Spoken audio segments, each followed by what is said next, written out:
Don't let the Cracked module DLL end your session.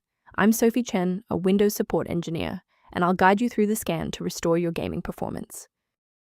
To start the walkthrough for Cracked module, you can follow my technical guide or use a utility designed to optimize your system configuration. This is the Cracked module, a specialized library associated with unofficial patches that crack or unlock the full features of software. Because it performs memory injection and bypasses official license checks, it is almost always deleted by Windows security as a threat. Its absence causes the software to revert to a trial or refuse to launch. Now that we've covered what the file does, let's jump into our first fix. The Cracked module DLL module is a localized part of the Localized bypass/licensing orchestration integration, and you should reinstall the specific application that is failing to launch to ensure this internal library is correctly restored. If the error persists despite the new library files, we must verify if a simple synchronization conflict is preventing the file from loading.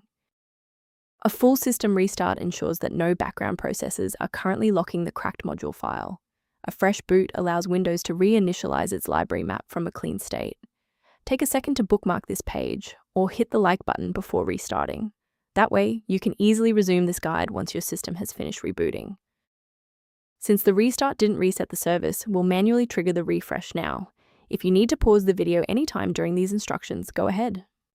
Rebooting didn't reconnect the runtime links, so let's go into the control panel and refresh the library files. First, go to Control Panel, then select Programs and Features. Second, find every Microsoft Visual C++ redistributable, 2005 through 2022. Third, right-click each and select Change, then select Repair.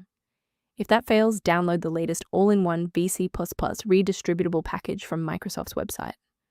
Please note that for DLL files with numbers, the number tells you which version to repair. For example, 120 equals 2013. Before you proceed, let's touch on the essential safety standards for handling shared library files.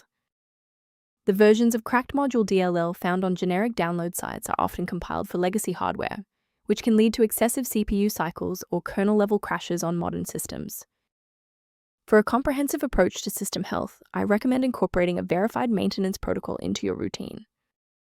Return to your project with a more stable environment by reviewing the maintenance-related resource linked below for Cracked module references.